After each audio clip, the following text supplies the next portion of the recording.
हाम्रो परम्परादेखि चलिआएको चाडपर्वदेखिबाट लिएर त्यसलाई मध्यनजर गर्दै हाम्रो चाहिँ अब यो फौजी डगलाई चाहिँ विभिन्न काममा प्रयोग गरिन्छ। प्रयोग गरे बापत चाहिँ उसलाई त अब रिवार्ड दिनु पुरस्कार दिनु पर्यो। त्यसको लागि चाहिँ हाम्रो अब चाडपर्व पनि पर्यो।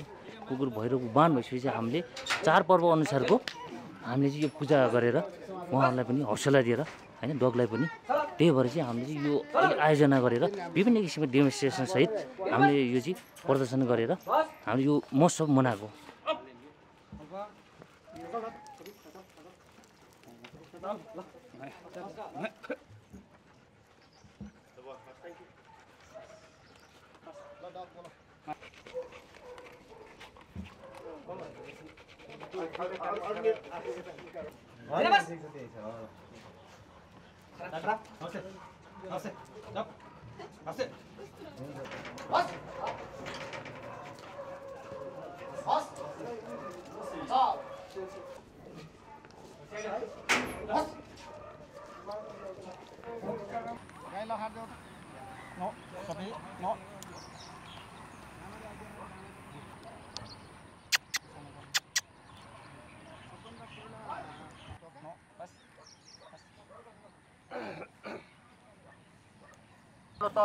पश्चात सामूहिक सलामीको कार्यक्रम रहेको छ।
पूजा हैन पूजा छ बस बस मा फर सबैले यसो गरौँ न सबैले